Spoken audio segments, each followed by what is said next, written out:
கிறிஸ்துவுக்குள் பிரியமானவர்களே, இந்த நாளுக்கான மாலை நேரம் அண்ணா அப்போஸ்தலனாகிய பவுல் ரோமருக்கு எழுதின நிருபம் 10ஆம் அதிகாரம் 14வது வசனம்.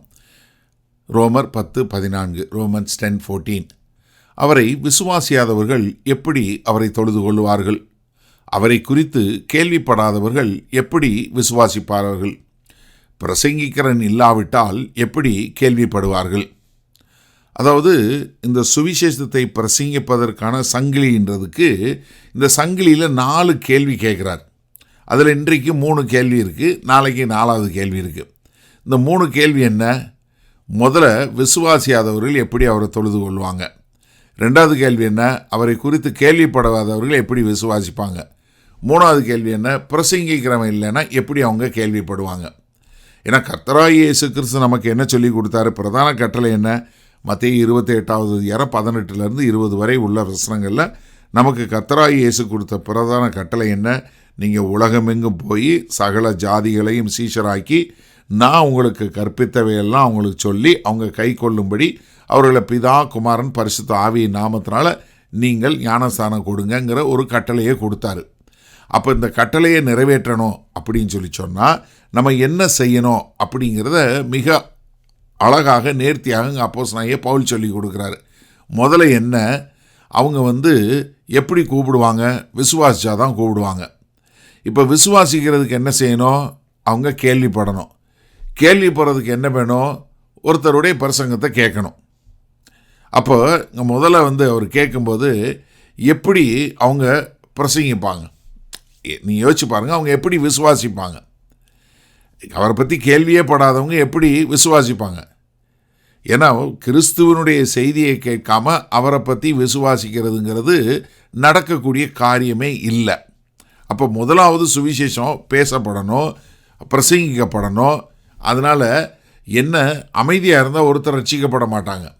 அப்போ அவங்க எப்படி கேள்விப்படுவாங்க? இப்போ அதாவது இங்கே ஒவ்வொருத்தருமே இந்த சுவிசேஷ ஊழியத்தை செய்யணும். இங்கே பவுல் பிரசங்கிக்கிற வேலை போதகர்களுக்கு மாத்திரம் இல்லை, மிஷினரிமார்களுக்கு மாத்திரம் இல்லை, அதுக்குன்னு அழைக்கப்பட்டவங்க இல்லை. அவர் நம்ம எல்லாருமே, ஒவ்வொருத்தரும். அப்போ நீங்கள் புரிஞ்சு கொள்ளுங்க, சுவிசேஷ ஊழியம் என்பது எல்லா விசுவாசிகள் மேலே விழுந்த கடமை. இது நான் செய்யலாமா வேண்டாமான்னு கொடுக்குற ஆப்ஷன் கிடையாது. இது எசென்ஷியல். ஏன்னா யாரெல்லாம் 13ஆம் வசனத்தில் என்ன சொன்னார்? யாரெல்லாம் அவரை தொழுது கொள்ளுகிறா அவங்களாம் என்ன ரட்சிக்கப்படுவார்கள். அப்போ யாரெல்லாம் ரட்சிக்கப்படனா அப்போ எல்லா மனிதர்களும் இந்த சத்தத்தை கேட்கணும். ஏன்னா விசுவாசம் தேவனுடைய செய்தியை கேட்டு தான் வரும். கர்த்தராகிய இயேசு கிறிஸ்து யோவான் 20வது அதிகாரம் 31 சொல்லும்போது என்ன சொல்கிறார் யோவான்? கர்த்தர் செய்த அநேக அதிசயங்கள் அற்புதங்கள்லாம் இருக்குது, ஆனால் நான் இவைகளை மட்டும் சுருக்கமாக எழுதியிருக்கேன். காரணம் என்ன? நீங்கள் கர்த்தராகிய இயேசு கிறிஸ்து தேவனுடைய குமாரன் என்று விசுவாசித்து அதன் மூலமாய் நீங்கள் நித்திய வாழ்வை பெற வேண்டும் என்பதற்காகத்தான் எழுதுகிறேன் அப்படின்னு சொல்லக்கூடியதான். அப்போ என்ன, கர்த்தர் உங்களை போல என்னை போல சாதாரண மனிதர்களை கொண்டு அவருடைய ரட்சிப்பின் செய்தியை அனுப்பி கொண்டு இருக்கிறார். சரி, இந்த நாளில் இந்த வசனத்தை நம்ம எப்படி எடுத்துக்கொள்வது? நீங்கள் நல்லா தெரிஞ்சு கொள்ளுங்க.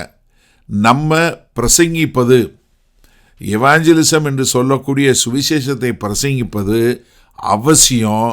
இதன் மூலமாக தான் ஜனங்கள் ரட்சிக்கப்படுவார்கள். இது நமக்கு கொடுக்கப்பட்ட ஒரு ஆப்ஷனே கிடையவே கிடையாது.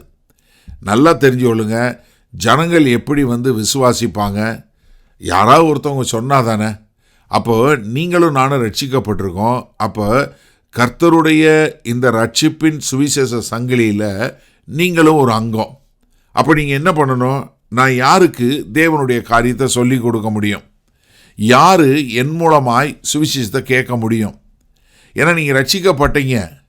ஏன்னா கர்த்தருடைய ஊழியத்தை, கர்த்தருடைய சுவிசேஷத்தை நம்ம எல்லாருக்கும் சொல்லக்கூடிய மக்களாக இருக்கணும். அப்போ என்ன, நம்ம எல்லாரும் தெளிவாக கிறிஸ்துவை மற்றவர்களுக்கு சொல்லக்கூடிய மக்களா? அது நம்முடைய வாழ்க்கை முறையாகவும் நம்முடைய வார்த்தையின் மூலமாகவும் சொல்லணும். ஏன்னா கர்த்தர் எப்போவுமே சாதாரண மக்களை எடுத்து, அழிந்து போகிற மனுஷன் எடுத்து அழியாத சுவிசேஷத்தை பிரசங்கிக்கூடிய மனுஷன் அவர். இப்போ நீங்களும் நானும் அழிந்து போகக்கூடிய மக்கள், ஒரு பாவமான மனிதர்கள். ஆனால் நம்மளை கொண்டு அவர் என்ன பண்ணுறாரு, அழியாத அந்த சுவிசேஷத்தை கொடுத்து என்ன அழிந்து போகிற மக்களை மீட்கக்கூடிய ஒரு பொறுப்பு நம்மகிட்ட கொடுத்துருக்கிறாரு. அப்போ என்ன, சுவிசேஷ ஊழியங்கிறது பாஸ்டருக்கு மாத்திரமல்ல, மிஷனரிக்கு மாத்திரமல்ல, ஏதோ ஊழியர்களுக்கு மாத்திரமல்ல, ஒவ்வொரு கிறிஸ்தவனுக்கும் உண்டான கடமை என்பதை நாம் புரிந்து கொள்ள வேண்டும். இதன் மூலமாக தான் தேவன் இன்றைக்கும் ரட்சிக்கிறார். அதனால் நம்ம கடமையை செய்ய கடமைப்பட்டிருக்கிறோம். வல்ல பிதாவே, இது அந்த செய்தியை கேட்டுக்கொண்டிருக்கிற எனக்கு அருமையான சகோதர சகோதரி ஒவ்வொருவருக்காய் நான் ஜெபிக்கிறேன். சுவிசேஷ ஊழியம் என்பது ஆண்டவரே ஒவ்வொரு மனிதன் மேலும், ஒவ்வொரு கிறிஸ்தவன் மேலும் விழுந்த கடமை என்பதை உணர்ந்து நாங்கள் தைரியமாய் தெளிவாய் பிரசங்கிக்க எங்களை ஒப்புக் கொடுக்கிறோம். இயேசு கிறிஸ்துவின் மூலம் பிதாவே, ஆமேன். கர்த்தர் உங்களை ஆசீர்வதிப்பாராக. நாம் நாளை காலை தினசரி தியானத்தில் சந்திப்போம். Good night.